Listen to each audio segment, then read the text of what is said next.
ಚಿಕ್ಕಮಗಳೂರಲ್ಲೂ ಕೂಡ ಮಳೆ ಅವಾಂತರ ನಿಂತಿಲ್ಲ. ಮಳೆಯ ಆರ್ಭಟಕ್ಕೆ ಭಾರೀ ಪ್ರಮಾಣದಲ್ಲಿ ಭೂಕುಸಿತ ಉಂಟಾಗಿದೆ. ಕೊಪ್ಪದ ಬಸರಿಗಟ್ಟೆ ಚನ್ನಕಲ್ಲು ಗ್ರಾಮದಲ್ಲಿ ಈ ಘಟನೆ ನಡೆದಿದೆ. ನಾಗರಾಜ್ ಎಂಬಾತನ ಮನೆ ಮುಂದೆ ಭೂಕುಸಿತ ಉಂಟಾಗಿದೆ. 300 ಅಡಿಯಷ್ಟು ದೂರಕ್ಕೆ ಜರಿದಿದೆ ಮಣ್ಣು. ಕುಸಿತದ ರಭಸಕ್ಕೆ ಮನೆ ಗೋಡೆಗಳಲ್ಲಿ ಬಿರುಕು ಕಾಣಿಸಿಕೊಂಡಿದೆಯಂತೆ. ಮಳೆ ಹೆಚ್ಚಾದಂತೆ ಮನೆಯ ಮುಂಭಾಗ ಕೂಡ ಮತ್ತಷ್ಟು ಧರೆ ಕುಸಿತ ಆಗುವಂತ ಆತಂಕ. ಈಗ ಆಲ್ರೆಡಿ ಧರೆ ಕುಸಿತ ಮೇಲಿಂದ ಮೇಲೆ ಆಗ್ತಾ ಇರೋದ್ರಿಂದ ಸಹಜವಾಗಿ ಆತಂಕದಲ್ಲಿದ್ದಾರೆ ಜನ. ಮಳೆಯ ಪ್ರಮಾಣ ಹೆಚ್ಚಾದ್ರೆ ಇನ್ನಷ್ಟು ಕುಸಿಯುವ ಭೀತಿ ಜನರಲ್ಲಿ ಮನೆ ಮಾಡಿದೆ. ಭೂಕುಸಿತ ಗುಡ್ಡ ಕುಸಿತ ಕಾಮನ್ ಅನ್ನೋ ರೀತಿಯಲ್ಲಿ ಕಾಣಿಸ್ತಾ ಇದೆ ನೋಡಿ. ಶಾಲೆಗೆ ಹೋಗಿರುವಂತಹ ಮಕ್ಕಳು ಕೂಡ ಆತಂಕದಲ್ಲಿದ್ದಾರೆ.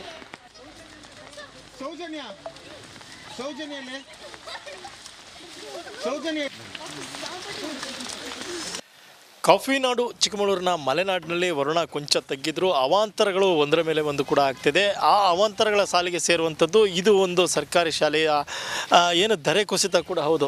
ಇದು ಸರ್ಕಾರಿ ಹಿರಿಯ ಪ್ರಾಥಮಿಕ ಶಾಲೆ ಹಿರೇಬೈಲು, ಇದು ಮೂಡಿಗೆರೆ ತಾಲೂಕಿಗೆ ಸೇರುತ್ತೆ. ಈಗಾಗಲೇ ಇದರ ಧರೆ ಕುಸಿತ ಆಗಿದೆ. ಈ ಧರೆ ಕುಸಿತದಿಂದ ಶಾಲಾ ವಿದ್ಯಾರ್ಥಿಗಳಿಗೆ ಕೂಡ ಒಂದು ಆತಂಕ ಎದುರಾಗಿರುವಂಥದ್ದು. ಅಂದರೆ ಮೇಲ್ಭಾಗದಿಂದ ಧರೆ ಕುಸಿತ ಈಗಾಗಲೇ ಆಗಿದೆ. ಇನ್ನಷ್ಟು ಧರೆ ಕುಸಿತ ಆದರೆ ಅಂದರೆ ಮೇಲ್ಭಾಗದಲ್ಲಿ ನೀರಿನ ಹರಿವು ಕೂಡ ಹೆಚ್ಚಾಗಿದೆ. ಅಲ್ಲಿ ಮುಖ್ಯ ಶಿಕ್ಷಕ ಕೊಠಡಿ ಇದೆ, ಮತ್ತು ಅದರ ಪಕ್ಕದಲ್ಲಿ ಕೂಡ ಮಕ್ಕಳು ಕೂರುವಂಥದ್ದು ಮತ್ತು ಎಲ್ಲ ರೀತಿಯ ಕೊಠಡಿಗಳು ಕೂಡ ಅಲ್ಲೇ ಇದೆ. ಒಂದು ವೇಳೆ ಮೇಲ್ಭಾಗದಲ್ಲಿ ಅತಿ ಹೆಚ್ಚಾಗಿ ನೀರಿನ ಏನಾರು ರಭಸ ಹೆಚ್ಚಾದ ಸಂದರ್ಭದಲ್ಲಿ, ನೀರು ಕೆಳಭಾಗಕ್ಕೆ ಬಂದ ಸಂದರ್ಭದಲ್ಲಿ ಈಗಾಗಲೇ ಒಂದು ಏನು ಧರೆ ಕುಸಿತ ಆಗಿದೆ. ಅದರ ನಂತರ ಅದರ ಅಕ್ಕಪಕ್ಕದಲ್ಲಿರುವಂಥ ಧರೆಗಳು ಕೂಡ ಕುಸಿಯುವ ಆತಂಕ ಕೂಡ ಇದೆ. ಇಲ್ಲಿ ಸುಮಾರು 70ಕ್ಕೂ ಹೆಚ್ಚು ವಿದ್ಯಾರ್ಥಿಗಳಿದ್ದಾರೆ. ಇಲ್ಲಿ 20ಕ್ಕೂ ಹೆಚ್ಚಿನ ವಿದ್ಯಾರ್ಥಿಗಳು ಅಂದರೆ ಎಲ್ಲ ಗ್ರಾಮೀಣ ಪ್ರದೇಶದ ವಿದ್ಯಾರ್ಥಿಗಳೇ. ಒಂದು ವೇಳೆ ಏನಾದ್ರು ಧರೆ ಕುಸಿತ ಆಗುವಂಥದ್ದು, ಕಾಂಪೌಂಡ್ ಕುಸಿತ ಆಗುವಂಥದ್ದು ಅಥವಾ ಮೇಲ್ಭಾಗದಲ್ಲಿ ಏನಾದ್ರು ಕುಸಿತ ಆದರೆ ಸಾಕಷ್ಟು ಅನಾಹುತ ಆಗುವ ಕೂಡ ಆತಂಕ ಕೂಡ ಇದೆ. ಸದ್ಯಕ್ಕೆ ಈಗಾಗಲೇ ಈ ಪ್ರಮಾಣದಲ್ಲಿ ಕೂಡ ಏನು ಧರೆ ಕುಸಿತ ಆಗಿದೆ. ಧರೆ ಕುಸಿತ ಸಂದರ್ಭದಲ್ಲಿ ಶಾಲೆಗೆ ರಜೆ ಕೊಟ್ಟಿದ್ದಾರೆ. ಇನ್ನು ಉಳಿದಂತೆ ಮಳೆಗಾಲದ ಏನು ಮಳೆ ಹೆಚ್ಚಾದ ಸಂದರ್ಭದಲ್ಲಿ ಕೂಡ ಶಾಲೆಗೆ ರಜೆ ಕೊಡ್ತಾರೆ. ಆದರೆ ಈ ರೀತಿಯ ಸ್ಥಿತಿ ಇದ್ದರೂ ಕೂಡ ಏನು ವಿದ್ಯಾರ್ಥಿಗಳನ್ನ ಬೇರೆಡೆ ಸ್ಥಳಾಂತರ ಮಾಡೋದು, ಬೇರೆ ಕಡೆ ಅವರಿಗೆ ಪಾಠ ಪ್ರವಚನ ಮಾಡುವಂಥ ಕೆಲಸಕ್ಕೆ ಕೂಡ ಮುಂದಾಗಿಲ್ಲ ಅಂತ ಕೂಡ ಮಾತನ್ನು ಈಗ ಸದ್ಯಕ್ಕೆ ಸ್ಥಳೀಯರು ಹೇಳ್ತಾ ಇರುವಂಥದ್ದು. ಒಂದು ಇಲ್ಲಿಗೆ ತಡೆಗೋಡೆಯನ್ನು ಮಾಡಬೇಕು ಮತ್ತು ಏನು ವಾಲ್ಗಳನ್ನ ನಿರ್ಮಾಣ ಮಾಡಬೇಕು ಅನ್ನೋಂಥದ್ದು ಕೂಡ ಹಲವು ವರ್ಷಗಳಿಂದ ಕೂಡ ಇತ್ತು. ಆದರೆ ಇಲ್ಲಿವರೆಗೂ ಕೂಡ ವಾಲ್ ನಿರ್ಮಾಣ ಮಾಡಿಲ್ಲ. ಏನು ಈ ಹಿರೇಬೈಲಿದೆ ಮತ್ತು ಈ ಸುತ್ತಮುತ್ತ ಏನಿದೆ ಇದು 2019 ನಂತರ ಸಾಕಷ್ಟು ಕುಸಿತಗಳು ಕಂಡಂಥ ಸ್ಥಳ. ಈ ಬಗ್ಗೆ ಸುತ್ತಮುತ್ತ ಇರುವಂಥ ಕಡೆಗಳಲ್ಲಿ ಕುಸಿತ ಕೂಡ ಆಗಿತ್ತು.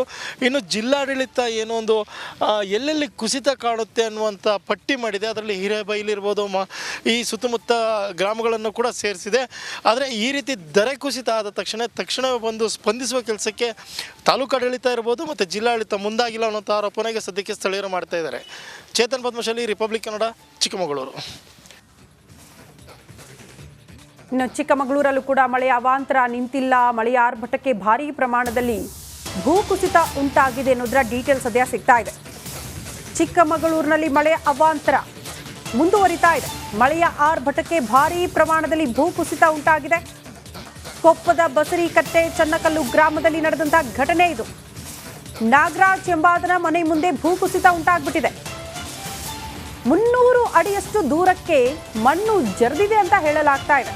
ಕುಸಿತದ ರಭಸಕ್ಕೆ ಮನೆ ಗೋಡೆಗಳಲ್ಲಿ ಬಿರುಕು ಕಾಣಿಸ್ಕೊಂಡಿದೆಯಂತೆ. ಅದರ ಎಫೆಕ್ಟ್ ಎಷ್ಟರ ಮಟ್ಟಿಗಿದೆ ಅಂತ. ಚಿಕ್ಕಮಗಳೂರಿನಲ್ಲಿ ಮಳೆ ಅವಾಂತರ, ಜನ ಆತಂಕದಲ್ಲಿದ್ದಾರೆ. ಯಾವುದೇ ಕ್ಷಣದಲ್ಲಾದರೂ ಮತ್ತೆ ರಸ್ತೆ ಕುಸಿತ ಆಗಬಹುದು ಅಂತ. ಅದರಿಂದ ಮನೆಗಳಿಗೆ ಸಮಸ್ಯೆಗಳಾಗ್ತಾ ಇದೆ, ಬಿರುಕು ಕಾಣಿಸ್ತಾ ಇದೆ ಅಂತೆ ಹಲವು ಗೋಡೆಗಳಲ್ಲಿ. ದೃಶ್ಯ ನೋಡ್ತಾ ಇದ್ದೀವಿ. ಚಿಕ್ಕಮಗಳೂರಿನಲ್ಲಿ ಸದ್ಯ ಕಂಡು ಬರ್ತಾ ಇರುವಂತಹ ದೃಶ್ಯ.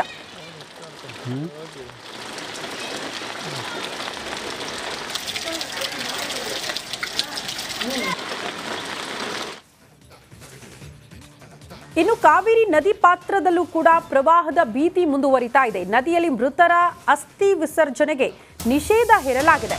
ಕಾವೇರಿ ನದಿಯಲ್ಲಿ ಪೂಜೆ ಪುನಸ್ಕಾರಕ್ಕೆ ನಿರ್ಬಂಧ ಇದೆ. ಶ್ರೀರಂಗಪಟ್ಟಣದ ಕಾವೇರಿ ನದಿ ಬದಿ ಬ್ಯಾರಿಕೇಡ್ ಹಾಕಲಾಗಿದೆ. ನದಿಗೆ ಇಳಿಯದಂತೆ ಬ್ಯಾರಿಕೇಡ್ ಹಾಕಿ ಸಿಬ್ಬಂದಿ ನಿಯೋಜನೆ ಕೂಡ ಆಗಿದೆ ಸ್ಥಳದಲ್ಲಿ. ಕಾರಣ ಯಾರು ಕೂಡ ಹೋಗಬಾರದು ಅಂತ. ಕಾರಣ ಅಪಾಯದ ಮಟ್ಟ ಮೀರಿ ಹರಿತಾ ಇದೆ ಕಾವೇರಿ.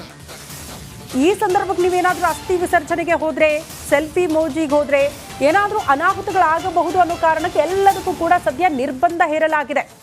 ಬ್ಯಾರಿಕೇಡ್ ಹಾಕಿ ಕಾವೇರಿ ನದಿ ಅಕ್ಕಪಕ್ಕನೂ ಓಡಾಡಕ್ಕಾಗಲ್ಲ. ಕಾರಣ ಅಷ್ಟರ ಮಟ್ಟಿಗೆ ಸಿಬ್ಬಂದಿಯ ನಿಯೋಜನೆಯಾಗಿದೆ. ಭದ್ರತೆಯ ವಿಚಾರಕ್ಕೆ ಸಂಬಂಧಪಟ್ಟಂತೆ ಯಾವುದೇ ರೀತಿಯ ಅಹಿತಕರ ಘಟನೆಗಳು ನಡೀಬಾರದು ಅಂತ. ಯಾರೋ ಕಾಲ್ ಜಾರಿ ಆಯ ತಪ್ಪಿ ನೀರಿಗೆ ಬಿದ್ದುಬಿಟ್ರೆ, ಹೆಚ್ಚು ಕಡಿಮೆ ಆಗಿಬಿಟ್ರೆ ಇಂಥದ್ದೊಂದು ಆತಂಕ ಇರೋದ್ರಿಂದ ಮುನ್ನೆಚ್ಚರಿಕಾ ಕ್ರಮಗಳನ್ನು ಕೈಗೊಳ್ಳಲಾಗಿದೆ. ದೃಶ್ಯ ನಾವು ಗಮನಿಸ್ತಾ ಇದ್ವಿ. ಸಾರ್ವಜನಿಕರ ಪ್ರಕಟಣೆ ಅಂತ ಅಲ್ಲೊಂದು ಬೋರ್ಡನ್ನು ಕೂಡ ಹಾಕಲಾಗಿದೆ. ಯಾರು ಕೂಡ ಹೋಗೋ ಹಾಗಿಲ್ಲ.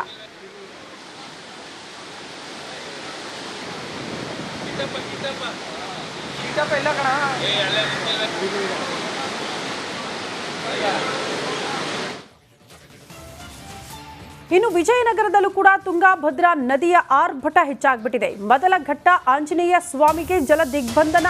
ಹೂವಿನ ಹಡಗಲಿಯ ಮೊದಲ ಘಟ್ಟ ಆಂಜನೇಯ ದೇಗುಲ. ದೇವರಿಗೂ ಕೂಡ ಜಲ ದಿಗ್ಬಂಧನ ಹಾಕಿರೋದು ತುಂಗಭದ್ರಾ. ತುಂಗಭದ್ರಾ ನದಿಯ ನೀರಿನ ಪ್ರಮಾಣ ಹೆಚ್ಚಳ ಆಗಿರೋದ್ರಿಂದ ಅದನ್ನ ನೀರು ರಿಲೀಸ್ ಮಾಡಿದ ತಕ್ಷಣ ಹಲವು ಗ್ರಾಮಗಳು, ರಸ್ತೆಗಳು, ದೇವಸ್ಥಾನ ಎಲ್ಲದಕ್ಕೂ ಕೂಡ ನೀರು ನುಗ್ಗಿಬಿಟ್ಟಿದೆ. ಎಲ್ಲ ನದಿ ಹಳ್ಳ ಕೊಳ್ಳಗಳು ಕೂಡ ಭರ್ತಿ ಆಗಿರೋದ್ರಿಂದ ಆ ನದಿ ಹಳ್ಳ ಕೊಳ್ಳಗಳ ಪಕ್ಕದಲ್ಲಿ ವಾಸ ಮಾಡ್ತಾ ಇರುವಂತಹ ಜನ ಪ್ರವಾಹದ ಪರಿಸ್ಥಿತಿನ ಎದುರಿಸಲೇಬೇಕಾದಂತಹ ಅನಿವಾರ್ಯತೆ. ಈಗ ತುಂಗಭದ್ರಾ ನದಿಯ ಸರದಿ.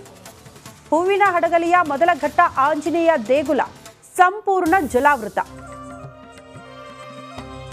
ದೃಶ್ಯ ನೋಡ್ತಾ ಇದ್ದೀವಿ. ದೇಗುಲದ ಅರ್ಧ ಭಾಗ ಅಂದ್ರೆ ಗೋಪುರ ಮಾತ್ರ ನಮಗೆ ಕಾಣೋದಕ್ಕೆ ಸಿಗುತ್ತೆ. ಅಲ್ಲಿ ಹೋಗೋಕ್ಕೂ ಕೂಡ ದಾರಿ ಇಲ್ಲ, ಅಷ್ಟರ ಮಟ್ಟಿಗೆ ನೀರು ತುಂಬಿಕೊಂಡಿರುವ ದೃಶ್ಯ ನಾವು ಗಮನಿಸ್ತಾ ಇದ್ದೀವಿ.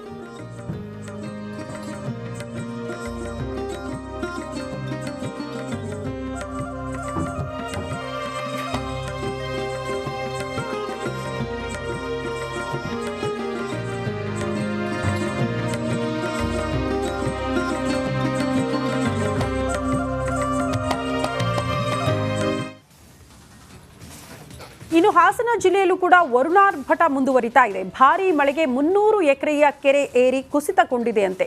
ಅರಕಲಗೂಡುವಿನ ಕೋಣನೂರು ಕೆರೆ ಕೇರಿ ಕುಸಿತವಾಗಿದೆ ಅನ್ನೋದರ ಡೀಟೇಲ್ ಸಿಗ್ತಾ ಇದೆ. 16 ಗ್ರಾಮಗಳ ಸಂಪರ್ಕ ಕಡಿತವಾಗಿದೆ. ಕೆರೆ ಏರಿ ಕುಸಿತ ಜಾಗಕ್ಕೆ ಶಾಸಕ ಎ ಮಂಜು ದೌಡಾಯಿಸಿದ್ದಾರೆ. ಕೆರೆ ಏರಿ ಒಡೆಯುವ ಭೀತಿಯಲ್ಲಿ ಸ್ಥಳೀಯರು. ಅರಕಲಗೂಡುವಿನ ಕೋಣನೂರು ಕೆರೆ ಏರಿ ಕುಸಿತವಾಗಿದೆ. 16 ಗ್ರಾಮಗಳ ಸಂಪರ್ಕ ಸದ್ಯ ಕಡಿತಗೊಂಡಿದೆ. ಹಾಗಾಗಿ ಶಾಸಕರು ದೌಡಾಯಿಸಿದ್ದಾರಂತೆ ಸ್ಥಳಕ್ಕೆ. ಏನಾದರೂ ವ್ಯವಸ್ಥೆ ಮಾಡಿಕೊಡ್ತಾರಾ ಅನ್ನೋದು ಪ್ರಶ್ನೆ.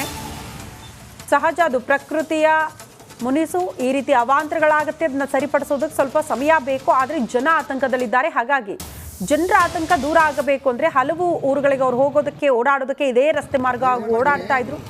ಇದು ಕುಸಿತ ಆಗ್ಬಿಟ್ರೆ ಏನಪ್ಪ ಮಾಡೋದು ಅನ್ನುವಂಥ ಆತಂಕ ಜನರಲ್ಲಿ. ದೃಶ್ಯ ನೋಡ್ತಾ ಇದೀವಿ ಯಾವ ರೀತಿ ಬಿರುಕು ಬಿಟ್ಟಿದೆ ಅಂತ. ರಸ್ತೆ ಮಧ್ಯಭಾಗದಲ್ಲೇ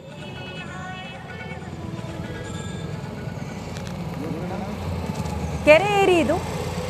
ಆ ಕುಸಿದ ಜಾಗಕ್ಕೆ ಶಾಸಕ ಎ ಮಂಜು ಅವರು ಕೂಡ ಬಂದಿದ್ದಾರೆ. ಸದ್ಯ ಪರಿಶೀಲನೆ ಮಾಡ್ತಿದ್ದಾರೆ. ದೃಶ್ಯ ನಾವು ಗಮನಿಸ್ತಾ ಇದ್ದೀವಿ. ಅಲ್ಲಿನ ವಾಸ್ತವ ಪರಿಸ್ಥಿತಿಯನ್ನ ಅವಲೋಕಿಸ್ತಾ ಇರುವಂತಹ ದೃಶ್ಯ. ಈ ಕೆರೆ ಏರಿ ಒಡೆದಂತಹ ಸಂದರ್ಭದಲ್ಲಿ, ಕುಸಿತ ಆದಂತಹ ಸಂದರ್ಭದಲ್ಲಿ ಅಪಾರ ಪ್ರಮಾಣದಲ್ಲಿ ನೀರು ನುಗ್ಗಬಹುದು ಮನೆಗಳಿಗೆ. ಮತ್ತೊಂದು ಕಡೆ ಜನ ಓಡಾಡಕ್ಕಾಗಲ್ಲ.